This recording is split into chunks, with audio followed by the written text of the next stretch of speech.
узнаем, что же является настоящим золотом. Вот, например, Фернандо. Уже в 100-й раз он чинит старую машину своей матери. То масло потекло, то заглохло посреди дороги. И Фернандо знает, что и на 101-й раз он не выбросит ее на свалку, а вновь будет чинить. Потому что это старая машина для семьи на вес золота. Ведь здесь ее стоимость $25 тысяч. Добро пожаловать в Гавану. Это жизнь других.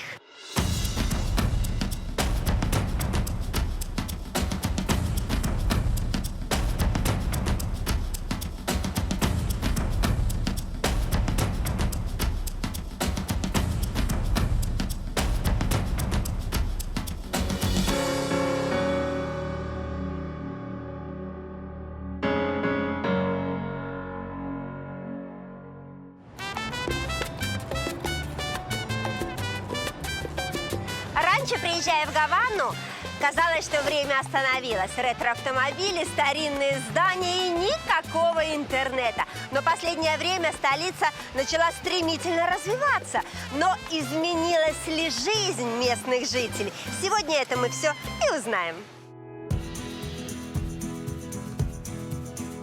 Если бы я родилась на Кубе, то, например, в семье Янкеса Моралеса и Янис Эстрада. Получала бы бесплатное образование, жила бы со всей семьей в социальном жилье и каждый день перед школой отводила бы свою бабушку в клуб для пенсионеров. Или в семье Фернандо Кусидо. С детства обожала бы машины, помогала бы отцу в его мастерской и каждую неделю покупала бы продукты в местных бодегах. Ну или в семье Алексиса и Маурелис. Унаследовал бы отцовский ретро-автомобиль, училась бы в том же университете, который закончил Фидель Кастро, но в душе мечтала бы стать преподавателем сальсы. Но если бы я появилась на свет в Гаване, то мои родители не заплатили бы за это ни копейки. Вся медицина на Кубе абсолютно бесплатная, будь то роды или какое лечение, все расходы берет на себя государство. Частных клиник в Гаване нет, и качество медицинского обслуживания считается очень высоким. Многих кубинских врачей и вовсе приглашают работать за границу. В среднем врачи зарабатывают 1500 песо, и только со временем их зарплата может дорасти до 2100 песо. Но это стандарт для Гаваны, и несмотря на маленькие зарплаты, у кубинцев все же есть свои преимущества. Недавно я вышла в декрет, но государство весь год будет мне выплачивать мою полную зарплату. А когда год пройдет, я на работу, а ребенка в детсад. Сады абсолютно бесплатные и берут детей с 10 месяцев. А как иначе? Родители и бабушки с дедушками чаще всего работают, и сидеть с малышом некому. На всю Гавану всего несколько частных садов, которые стоят от 2500 песо в месяц. Их могут себе позволить только обеспеченные кубинцы. Также дела обстоят и в школах. Частные школы есть только при посольствах. Там учатся либо дети иностранцев, либо богачей. Остальные 95% школьников ходят в обычные школы и вступают в ряды пионеров. Времена идут, власть меняется, но за школьными партами в Гаване по-прежнему огромное количество пионеров. Я пионер-вожатая школы. Я отвечаю за порядок и поведение. Мы все гордимся своей страной и продолжаем дело Фиделя. Для нас он пример. Но это дети, поэтому Фидель Фиделем, а игры в куклы по расписанию.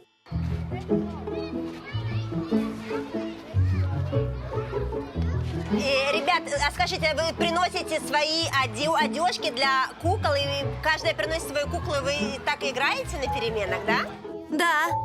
Когда у вас перемены заканчиваются, вы можете играть в куклах на уроке или нет, только на перемене? Да, нам разрешают. Да, и серьезно, на уроках даже? Ничего себе! А у нас не разрешали, нам говорили только на переменах потом прятать. А во сколько вы в школу приходите? Занятия начинаются в 7:30. Дети, а вы после школы идете еще куда-то, чем-то занимаетесь? Ходим на разные кружки. Я плаванием занимаюсь. Прекрасно! Это замечательно. Я сейчас сойду с ума. У меня такое ощущение, потому что я не слышу даже свой голос прекрасный, малышка. Так, дети. Ладно, все. Пойду посмотрю, что там в классах, потому что сойду с ума. Ой, какое красивое платье. О, слушай. Но чтобы больше узнать о школах в Гаване, пожалуй, лучше пообщаться с учителем, тем более таким ярким. А ты мне скажи, ты в каком классе преподаешь? Я сейчас веду 4 класс. И ты все преподаешь, да, или что? Да, я универсальный учитель. Веду все от математики до музыки. Скажи мне, а с родителей собирают какие-то деньги для нужд школы? Я не знаю, чтобы отремонтировать парты, покрасить там классы или на еду? Нет, такого нет. Государство заботится об этом. Родители разве что организовывают субботники и убирают на территории школы. То есть, форму детям тоже выдает школа? Родители не покупают ее? Форму покупают родители. Она стоит 14 песо. А у учителей нет никакой униформы? Ты вот такая красивая женщина, ты такая откровенно одета, и кажется, что ты сейчас просто будешь именно танцевать, а ты учительница математики, понимаешь? Строгой формы нет, но есть ряд правил. Никаких глубоких декольте, никаких коротких юбок, и руки должны быть немного прикрыты. Не можете вызвать директора и сказать: Марлен, ты сегодня одета слишком откровенно. Пожалуйста, одевайся так, чтобы дети воспринимали тебя как учителя. Может, конечно, но ко мне претензий никогда не было. Напомним, это учительница начальных классов. Моя Тамара Ивановна одевалась чуточку сдержаннее. А учитель вообще вот на Кубе хорошо зарабатывает? Я получаю 1800 песо. Хотелось бы больше, но можно прожить и на эти деньги. А учитель после работы может давать частные уроки детям? А зачем? Если ребенок не понимает, я и так могу ему все объяснить. Зарабатывая $70 в месяц, учителя не могут подрабатывать частным образом. По закону им приходится выбирать. Либо ты преподаешь только в школе, либо только частные занятия. И по-другому никак.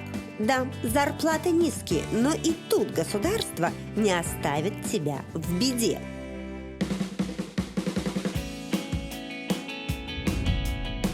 Правительство Кубы обеспечивает всех жителей бесплатной едой, независимо от того, миллионер ты или гол как сокол. Интересно? Скажите, идемте узнаем. Каждый житель Гаваны, вне зависимости от его доходов, с рождения приписан к продуктовой лавке по месту жительства – бодеге, в которой за абсолютные гроши кубинцам выдают продовольственные товары. В нее они приходят с книжечкой размером с ладонь, которую называют либретто. Продавец, в свою очередь, обязан отмечать в ней ручкой, сколько и какого товара было выдано. Ведь лимит никто не отменял. Каждому кубинцу ежемесячно полагается, например, 3 килограмма риса, полкило бобов, пачка спагетти и кофе, 2 килограмма сахара и соли, пол-литра соевого масла, 5 яиц и небольшое количество куриного мяса и рыбы. Кроме того, каждый день по либретте выдается 80 грамм хлеба на человека. Но при этом полки не ломятся от избытка продуктов, и не всегда ты сможешь взять все, что тебе положено. Хватает ли этого набора продуктов или это иллюзия? Сейчас узнаем у местного жителя. Ну, вот это вот бодега, про которую я говорила, это мой друг Фидель. Ну, не друг, знакомый, да, будем говорить честно. Какие же мы друзья.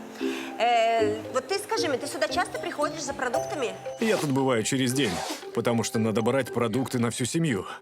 Подожди, вот это вот я, можно посмотреть, это вот твое либретто, вот такие, так сказать, талоны, по которым каждый житель Гаваны покупает себе продукты, правильно? А что ты сейчас отмечаешь? Вот тут скажи мне тут. Каждый раз, когда что-то тут беру, я отмечаю, что именно и сколько, а продавец подписывает. Дети имеют такие книжки у тебя? Да, моим дали с рождения такие же. А тут дешевле, чем в простом магазине?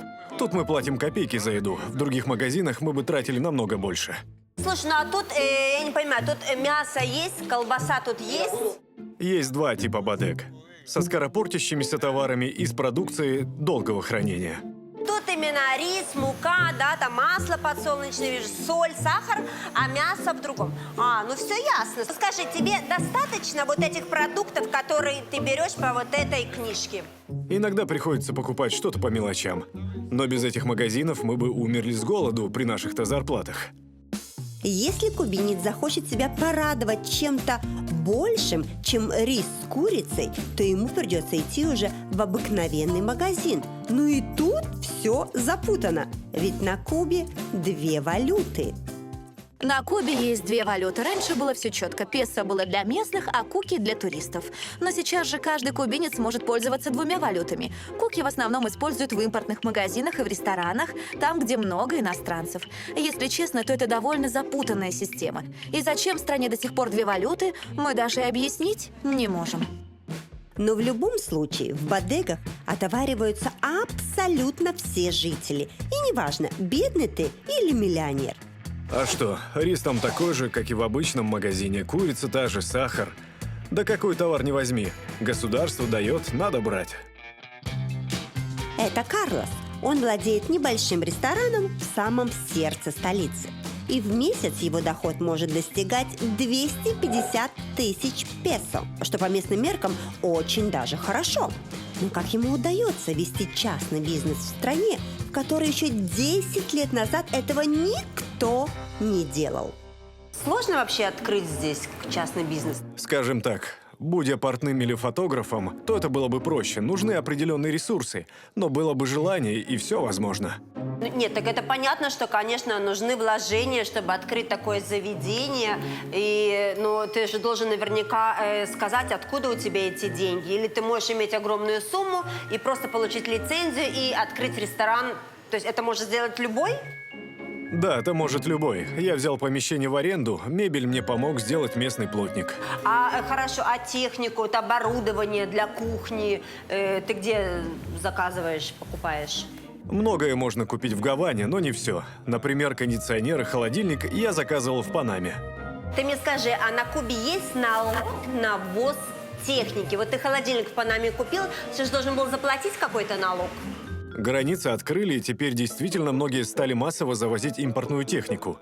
Из-за этого на границе выстраиваются очереди для ее декларирования. Поэтому государство разрешило ввозить технику не более чем на 1000 пунктов в год. Например, кондиционер – 250 пунктов, а холодильник – 350. Ну, у тебя такой нетипичный ресторан для Кубы. Скажи мне, сюда приходят вообще местные жители? Ходят, но иностранцев больше. Мне просто это интересно просто по ценам, понимаешь? Вот тут стоит вот 11 куков, 6-9. Ну вот как часто местный житель может себе позволить платить такие деньги, если у него зарплата 150-200 куков? И это еще в лучшем случае. Цены у нас средние. Кубинцам, которые занимаются бизнесом, мой ресторан точно по карману. А так это в основном дипломаты и туристы.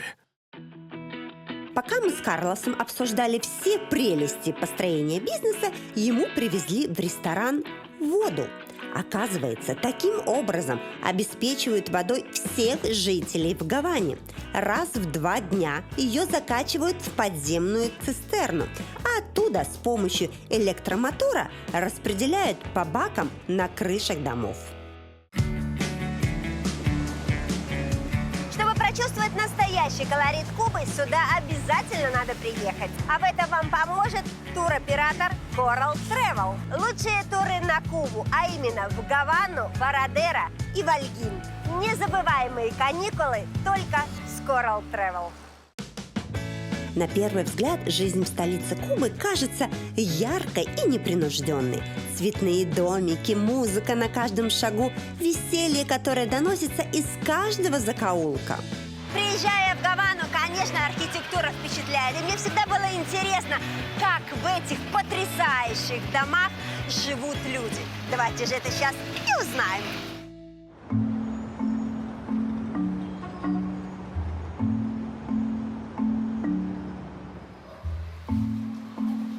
О, А за фасадом это выглядит вот так.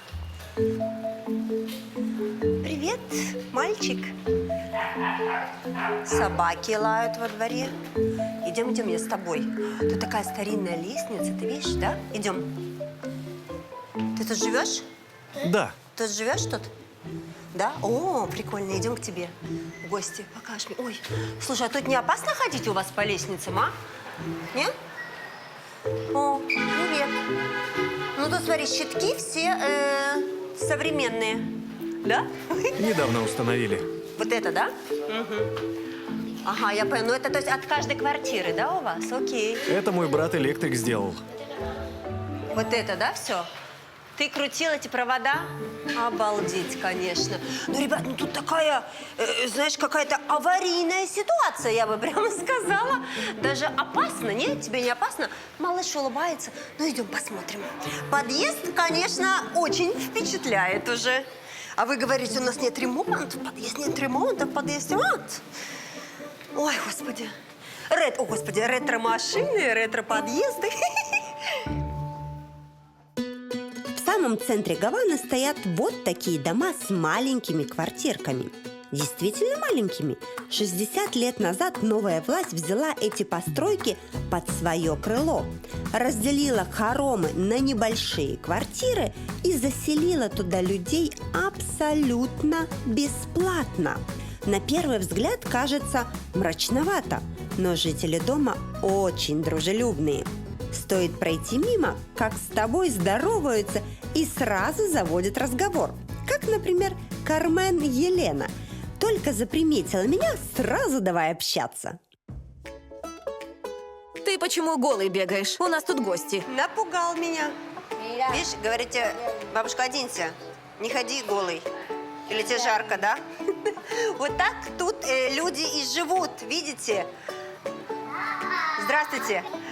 Слушайте, я зашла посмотреть, как живут люди в Гаване, вот в этих шикарных домах. Вы давно тут живете? Да, дорогая, уже 50 лет как.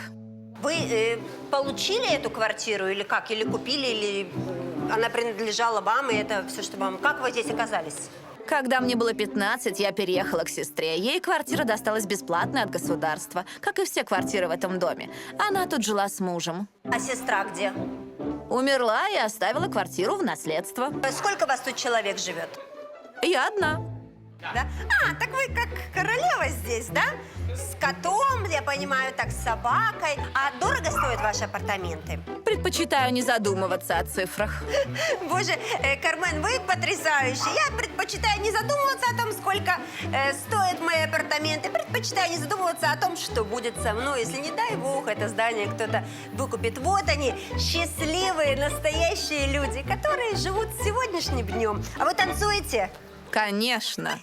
Вот это я обожаю, понимаешь? Как не спросишь, прошу кому-нибудь, я танцую, понимаешь? Что будет завтра, я не знаю, но я танцую. Ну все, Кармен, отдыхайте тогда. Собачка вас зовет. Все, я пойду дальше, мне интересно посмотреть, понимаете, как вы тут живете. Окей, чао. Кармен могла бы уже 5 лет как быть на пенсии, но говорит, что без работы быстро постареет. А ей еще, ой, как хочется побыть молодой. А в квартире напротив живет мать-одиночка Карина.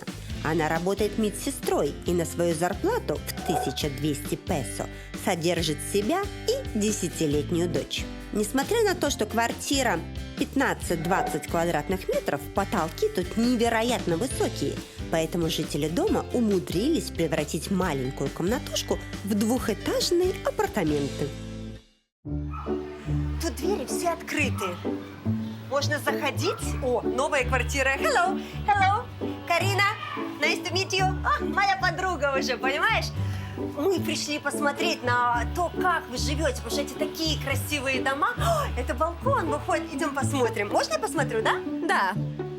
Вот, смотрите, а тут уже мы выходим прямо на центральную улицу, где все ходят, вот машины ездят. А, дождь пошел.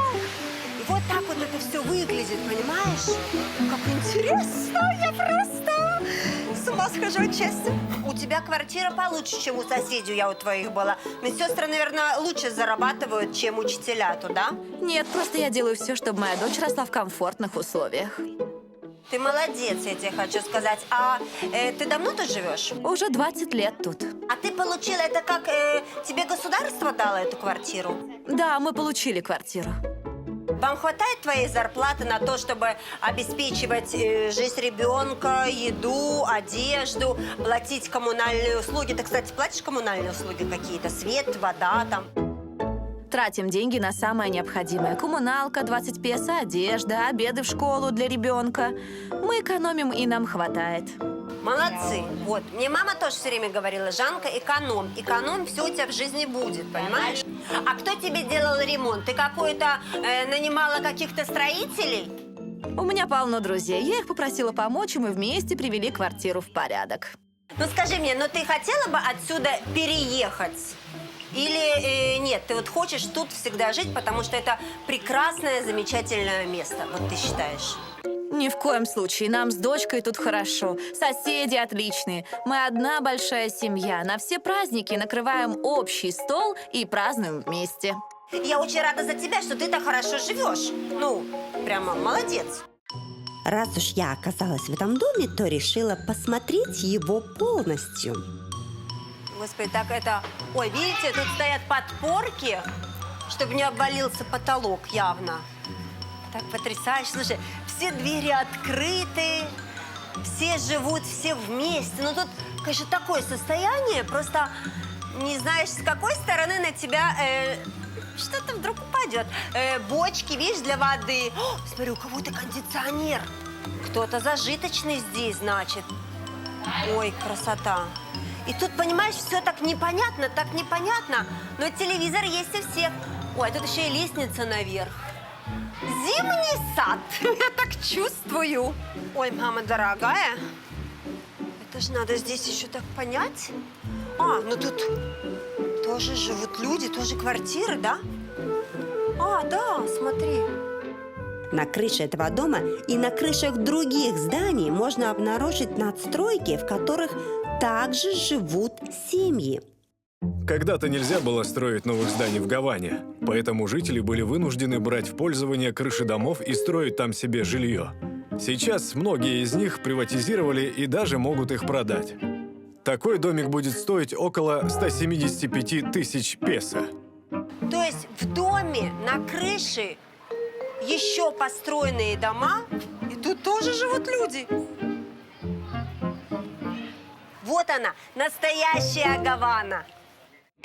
Большое количество гаванцев живет именно в таких условиях. Они говорят, что хорошо здесь живут те, чьи родственники из-за границы присылают им деньги.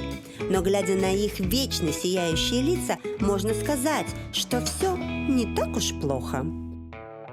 Приезжая в Гавану, мы сразу обращаем внимание на яркие ретро-автомобили. И здесь они не только для того, чтобы катать туристов. Многие кубинцы являются счастливыми обладателями таких авто, так как до недавнего времени других в стране и не было. Их постоянно чинят, реставрируют, чтобы автомобиль оставался товарного вида. Уже не поймешь, какой машине сколько лет.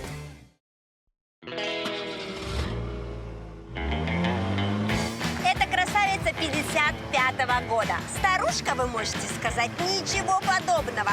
Она даст фору любой новой иномарки. А все почему? Потому что местные автомеханики просто творят чудеса. Один из таких умельцев – Фернандо. С самого детства он увлечен автомобилями. И вот уже на протяжении многих лет помогает автовладельцам сохранить их машины в рабочем состоянии.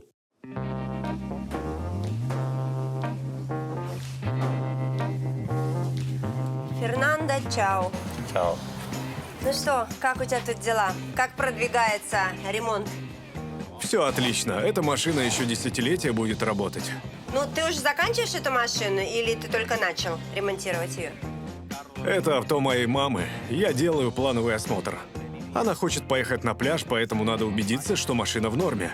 Ой, правильно. Конечно, для мамы нужно очень сильно постараться. Вообще, вот ты много машин ремонтируешь в месяц, в неделю? Ежедневно ко мне приезжает по 2-3 человека. Ведь, как известно, все машины на Кубе или уже сломаны, или вот-вот сломаются. Поэтому работы предостаточно. А вообще я занимаюсь реставрацией. Покупаю совсем печальные машины и создаю из них шедевр. Ну подожди, есть же уже закон, что люди могут покупать новые машины. То есть и они покупают все равно какие-то поломанные, все приезжают к тебе, да, чтобы ты их чинил? Проблема в том, что новое будет стоить баснословных денег. А откуда? Они у кубинцев. Поэтому многим проще чинить автомобиль отца, деда, прадеда и ездить на нем. Скажи мне, а сколько вот здесь, в Гаване, стоит такая машина? Эту можно продать где-то за 25 тысяч долларов. А какого года эта машина? 2002. А, да? Знаю, выглядит она намного старше. Да, я думала, что она какого-то 90-го. У нас в стране нет собственного производства, поэтому нет конкуренции. Каждый устанавливает такую цену, которую ему только захочется. Мы понимаем, что за пределами Кубы такая машина стоит копейки, но нам приходится мириться с нашей реальностью. Но вам разрешили ввоз новых машин, а сколько тогда будет стоить такая машина, я не знаю, 15-го, 18-го, я уже не говорю там, 19-го года? Но если завезут в страну новую машину этой марки, то она будет стоить 35-40 тысяч баксов. У нас в Гаване есть одна забавная история. Несколько лет назад, когда разрешили ввоз машин, один производитель открыл тут свой салон. Обычная машина, далеко не премиум-класса, стоила 250 тысяч долларов, и можно было купить ее только за наличку. Как вы понимаете, покупателей так и не нашлось. То есть 250 тысяч должен прийти и принести бумажками тебе, да? Обалдеть. Оказывается, для Фернандо это просто хобби и дополнительный заработок. Официально он сдает часть своего дома туристам и с этого платит налог. А в качестве хобби приводит в порядок старые машины и продает их в несколько раз дороже. Последние 8 месяцев ремонтировал машину. Купил ее за 150 тысяч песо, а продал за 600 тысяч. Неплохое хобби, надо взять на заметку. Но многие ремонтируют машины не с целью продажи, а в надежде на ней заработать. Гавана переполнена ретро-машинами и кабриолетами, которые возят сотни туристов, показывая им город. Житель Гаваны же ездит на ретро-кар 1 или 2 раза в жизни. Водители таких такси могут заработать около 5000 песо в сутки. Это 4 месячных зарплаты медсестры, на секундочку. Но чтобы машина приносила такой доход, в нее необходимо постоянно вкладывать. Алексис, например, потратил на свою уже несколько десятков тысяч долларов, при том, что ремонтирует ее собственными руками. Как живут семьи местных таксистов, сейчас вам покажу. Оля, Марелис, привет. Ой, слушай, как жарко. Ой, вот это вот типичный дом Да. в Гаване, да? А это салон, вы тут сидите, да, развлекаетесь, да? Прекрасно, ага. А, это комната. Сразу идем в комнату. Интересно же посмотреть, как вот это все происходит. Ага, это спальня. Ой, слушай, как тут прохладно. Я тут А, кондиционер. А, ой. Нет проблем. Муза. Кажется, тут ребенок спит, я не видела. Спи.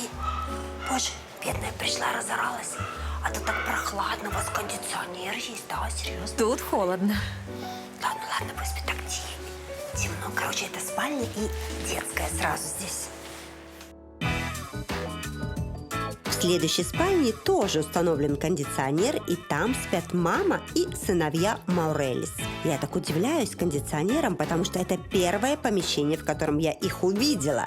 Ведь кондиционер – роскошь для Кубы. Каждый из 3 штук обошелся семье в 15 тысяч песо. Дальше по коридору ванная, кухня и задний дворик. Стоит сказать, что в доме нет Wi-Fi, потому что 1 гигабайт стоит 10 долларов. А по телевизору показывают всего 6 кубинских каналов и 2 венесуэльских. Но самым главным местом в доме является гараж. Да. Боже мой, а что это за красота? Это ваша машина? Да, это наше фамильное авто, на котором сейчас работает мой муж. А, то есть это такое такси. Ну, в принципе, тут на Кубе, в Гаване почти у всех такие машины, да? То есть для вас это не какое-то, знаешь, винтажное развлечение. То есть это нормальная машина для гаванца или нет? Конечно, у многих дома есть старые машины, но наша уникальна. Она 56-го года выпуска, и таких всего 12 штук. 56-го, но вы ее полностью отреставрировали, все внутри перетянули. Внутри она вся новая, а вот снаружи сохранилась в первозданном виде. Можно мне сесть туда? Конечно, можно. Ой, ну ты посмотри! Ой, слушай, какие тут диваны! И вы так вот, да, ездите, катаетесь, там куда-то в кино выезжаете, да? В магазин. Эта машина не только для работы, но и для семейного досуга. Ой, это очень эффектно, я хочу сказать, так в супермаркет поехать за морковочкой, за картошечкой. Так. Слушай, ну это такие удобные диваны. Обалдеть. Ой, слушай, а вы вот говорите, вот эти вот Мерседесы, Майбахи, вот эти вот все дорогие машины, все, вот, посмотри. Класс. Так, ну, слушай, красотища. Ну а теперь самое время пообщаться про быт. А сколько метров дом ваш весь? Примерно 100 квадратов. И сколько стоят коммунальные услуги? Это же большой метраж. В месяц приблизительно уходит 150-200 песо на коммуналку. Как тебе живется в одном доме с тещей? О, я счастлив. А мама тебе, не говорит, что вот, я свою дочку растила не для того, чтобы ты там что-нибудь тютю-мутю. Ни в коем случае. У нас полная идиллия. Я очень ей благодарен за помощь. А в семье вообще вот кто главный, мужчина или женщина? В моем доме женщина. Все правильно. А почему? А у других мужчина или, в принципе, на Кубе всегда женщина главная? Не знаю, как у других, но ведь это правильно. Муж постоянно на работе, он зарабатывает, а я руковожу домом. Где-то все время мужчина находится, мужчина должна все тянуть на себе. Скажите, а вы танцуете? Да, но когда выпью, еще лучше. Вот, понимаете, все нормальные люди танцуют, когда выпьют чашечку кофе. Это абсолютно нормальная ситуация во всех странах мира. Оказывается, Маурелис оставила свою работу, чтобы полностью заниматься воспитанием детей. До недавнего времени она работала финансистом в банке и зарабатывала до 3800 песо в месяц. В свое время она закончила Гаванский университет, в котором учился сам Фидель. Это один из самых престижных вузов Кубы. Росио – одна из нынешних студенток университета, и у нее я сейчас узнаю все о студенческой жизни. А сложно поступить в университет? Несложно, все зависит от выбранной специальности. Но поступление абсолютно бесплатное, просто ты набираешь баллы, сдаешь экзамены, да? Да, абсолютно все бесплатно, даже книги и ручки выдают. Единственное, за что я плачу, это обед и автобус. И то на проезд у меня 50% скидка. А скажи мне, а стипендию вы получаете? Там хорошие ученики какие-то, которые хорошо сдали экзамены? Да, 50 песо в месяц. Этого как раз хватает на проезд и питание. Ну, это получают все студенты такую стипендию или только лучшие? Все без исключения. А скажи, ты после окончания университета хочешь остаться жить на Кубе и работать здесь или уехать куда-нибудь? Я бы хотела путешествовать, но Куба в моем сердце. Не смогла бы уехать отсюда навсегда. Куда-нибудь ты уже ездила? Еще нет. Нам не так давно разрешили выезжать, но кубинцам это не по карману. А загранпаспорт у тебя есть? Хотелось бы сделать, но на него надо накопить деньги. Он стоит 2500 песо. Это 50 моих стипендий. Но паспорт – это полбеды. Потом надо получить визу, подготовить кучу документов. А на это надо не меньше денег. Вот вам и перемены. Ехать можно, а денег на это нет. А вообще, ты вот сейчас студентка, ты пользуешься интернетом? По учебе я пользуюсь интернетом в университете. Там открыт доступ к необходимым сайтам. А с телефона захожу в интернет редко. Очень дорого. А что ты в интернете смотришь? Ты в социальных сетях или новости какие-то смотришь? Что вот тебя интересует в интернете? Разумеется, соцсети. Мы не пользуемся интернетом для поиска новостей. Это же бестолковая трата мегабайт. Мы смотрим выпуски новостей по кубинскому телевидению. Мы знаем, что правды там мало, но мы привыкли жить в своей маленькой реальности, и она нас устраивает. Ну, слушай, может быть, это и хорошо жить в своем мирке и учиться в университете. Ну, что нет? Как ни крути, Каждый проживает свою жизнь в Гаване по-разному. Кто-то ярче, кто-то скромнее. И, как я успела заметить, люди, занимающиеся ремеслом или своим бизнесом, зарабатывают в десятки раз больше тех, кто работает в госучреждениях. Одной из популярных и, как выяснилось, прибыльных профессий является плотник. Плотники никогда не сидят без дела. У них либо чинят старую мебель в целях экономии, либо же заказывают новую. Ведь в магазинах она стоит в десятки раз больше. Так ли это, я сейчас узнаю у своего нового знакомого Лино, плотника с 20-летним стажем. Лина, привет! Ну что? Хороший. Аккуратно. Нет, только чуть-чуть пальчик не отрезала, но слава богу, что обошлось. Как дела? Скажи мне, что у тебя с заказами? Нормально? Много у тебя заказов тут?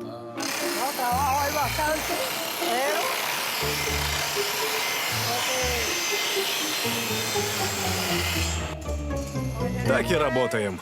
Сделаю вид, что все услышала и поняла.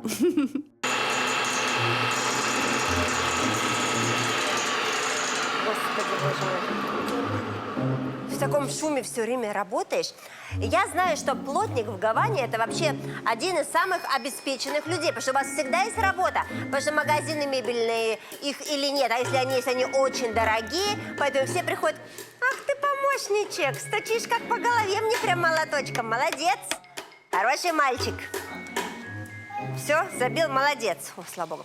То есть или они дорогие, эти магазины мебельные, или их просто нет. Поэтому все идут к тебе для того, чтобы заказать стол, стул, табуретку, правильно?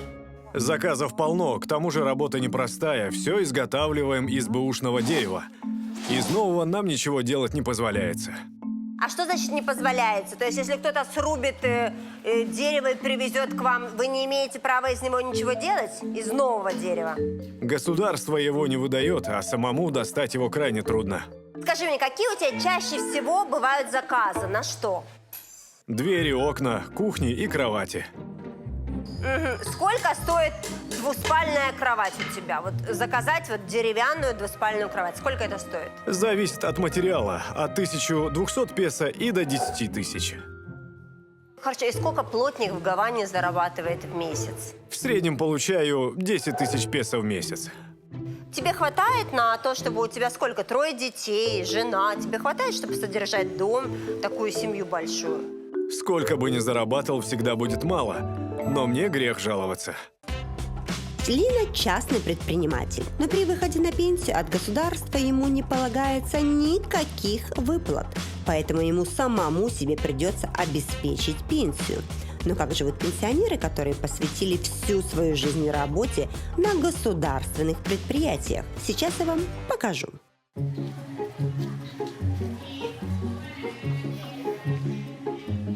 Бонжорно. Буэнос диас. Знакомьтесь, это Иделаиза. Ей 94 года. Всю жизнь она проработала бухгалтером. Вот уже 30 лет она пенсионерка. Иделаиза со своими внуками и старшим сыном живут в квартире, которую им выдало государство 50 лет назад. То есть вот это ваша большая комната, да, я так понимаю? Ага. И спальня. Это... Ага, тут шкафчиком перегорожена, короче, жилая зона и приватная. Тут вот вещи сложены, в шкафу там вещи навалены. Тут спальное место. И музыка сразу.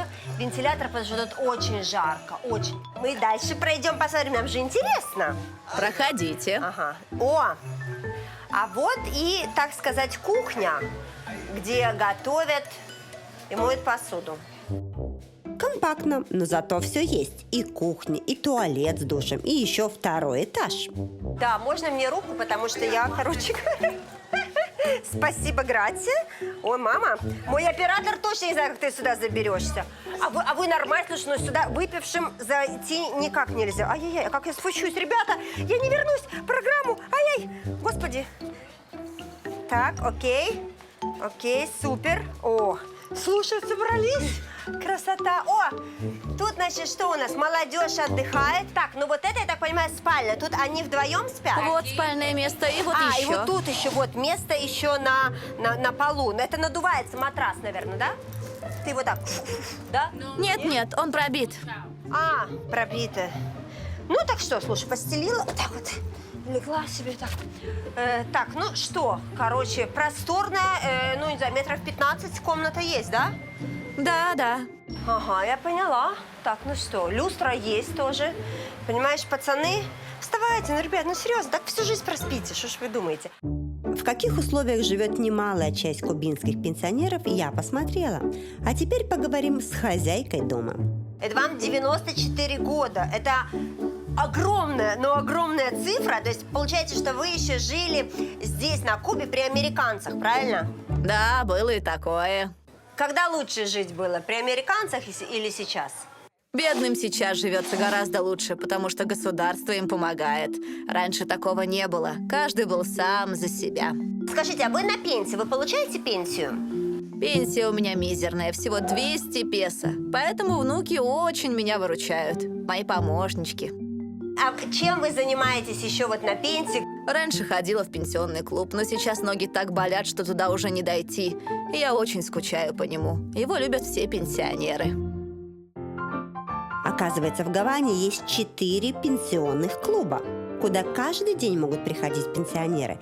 Там их ждут и развлечения, и зарядки, и просмотры фильмов.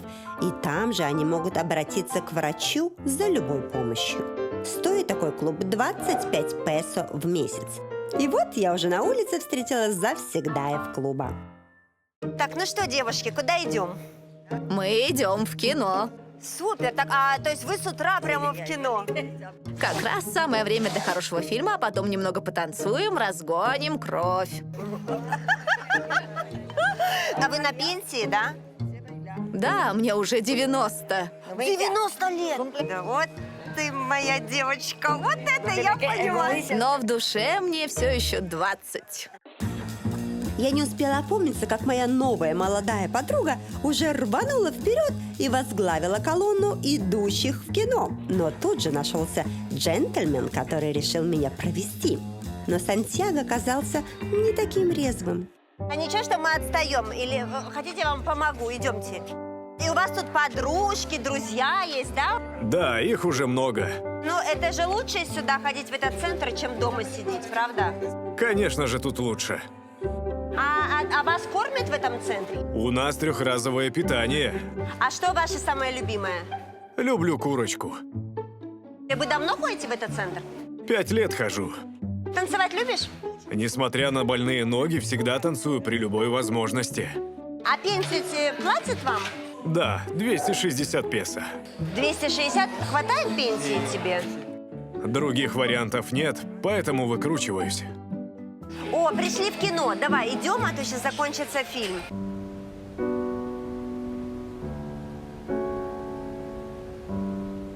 Тут прохладно, я хочу сказать. Видишь, большой телевизор и художественный фильм всем коллективом. Боже, как в пионерском лагере. После этого обед, ну и все. И вот такой день, вот реально, как, знаешь, как в детском саду.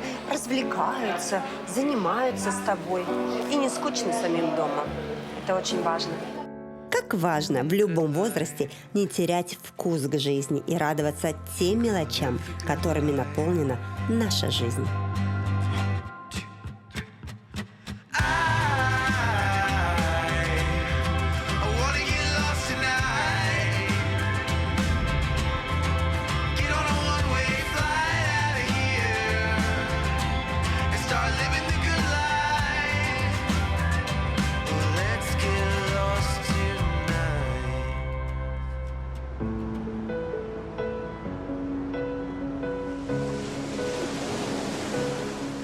Жизнь на Кубе в последнее время действительно начала меняться. Кубинцы теперь могут путешествовать, пользоваться интернетом, в конце концов, сменить свой ретро-автомобиль.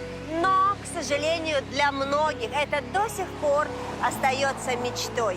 Несмотря на это, местные жители любят свою страну и очень надеются, что в ближайшее время... Зарплаты станут выше. Можно будет без проблем путешествовать по миру. В больницах будет нужное количество аппаратов. Образование станет качественнее. Все останется, как и прежде. Я куплю себе новую иномарку. Наконец появится высокоскоростной интернет. Все захотят увидеть Кубу своими глазами. На самом деле перемены в нашей жизни зависят только от нас, а не от жизни других.